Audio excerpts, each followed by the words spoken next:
Except for the physiological factors, we want them to be released from their parentage. If you're identified with your genetic memory, you will just be a replay of your parents' life. You have a certain kind of software, unless you disengage with that, nothing new will happen. What I'm saying is, there is… the potentiality of being human is just this. As I said, every creature has captured a certain amount of consciousness, but what they capture is not significant enough to become conscious of our consciousness, where we can begin to expand this. Other creatures also conscious, but they cannot expand this. So the reason why an individual human being may feel trapped in their own limited ways is simply because they're super identified with their memory. So one of the first steps in yoga is always this, that you start identifying with your ignorance, never with your knowledge. Because your knowledge, it doesn't matter how vast it is a minuscule in this cosmos. But our ignorance is boundless. Correct. That's right. That's for sure. So to blow the maximum bubble that you want, first and foremost thing is you do not identify with your knowledge. That means you do not identify with your accumulated memory. Accumulated memory on a superficial level may be just what I learned. But on a deeper level, it is my genetics, it is my evolutionary memory, it is all the different dimensions of memory.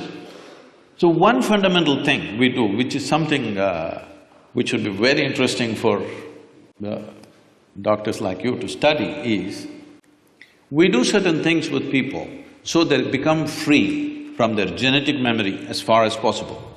Except for the physiological factors, we want them to be released from their parentage. This is the purpose. The entire Eastern cultures were focused on this, now it's all messed up, people have forgotten this.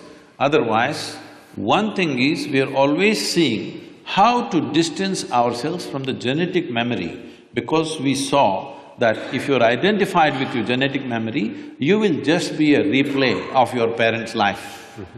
You will not be a fresh life. If you want to be a genuinely fresh possibility, you have to distance yourself. There are many types of processes through which we distance ourselves from genetic memory. You must see this, it's so dramatic in the sense, in 24 hours' time, the human being changes completely, the very way they think, feel, understand and perceive life. With some of them, even their facial features will change. Suddenly they look different within 24 hours' time. The change is so dramatic. So what do you do? Like him, I also de-link. For a different purpose, but it's in a way alienating from the genetic memory so that your functionality is not limited to your genetics, that you are not a copy of the parents who produced you. Yes, they've given you a body, they've nurtured you to a certain adulthood, after that their business is done. Now your business is to become a totally new potential of life. That's what it is. But this will not happen, you will see this happening with people. When they were 16, 18, they're very rebellious about how they want to be. But you watch the same people after they're 45, they're behaving just like their parents. They walk like them, sit like them, talk like them, everything coming back, catching up with them. Because the genetic memory overpowers the initial desire and exuberance of youth. Once it begins to recede, you will see you start behaving just like your parents, because the genetic memory overpowers you. So one of the first fundamental things that if one is striving towards becoming more conscious is to distance yourself from your genetic memory. If that doesn't happen, the power of this memory is not simple. To put it very simply, in today's world it's easy to explain because it's your software. It's not the brand of the computer that you're using which decides what happens on the screen. It's your software. What is the software? That's how it functions. So your memory is software. You have a certain kind of software, unless you disengage with that, nothing new will happen. You try whichever way you want, the same things will happen. Over and over again, the same things will happen. When same things happen, slowly, this is not a conscious process, but it's happened to nearly 98% of the human population. If I saw you when you were 5, 6 years of age, your face was like this, somebody had to poke you with a pin to make you unhappy. Now somebody has to make you happy. It's a real task.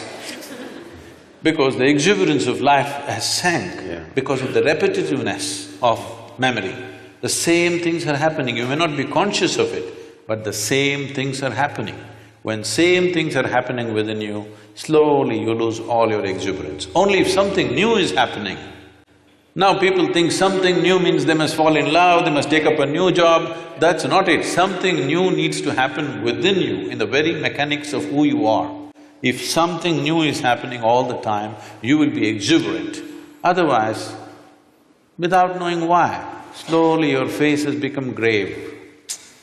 Your face has become grave means you're practicing the posture for the grave. That's what it means.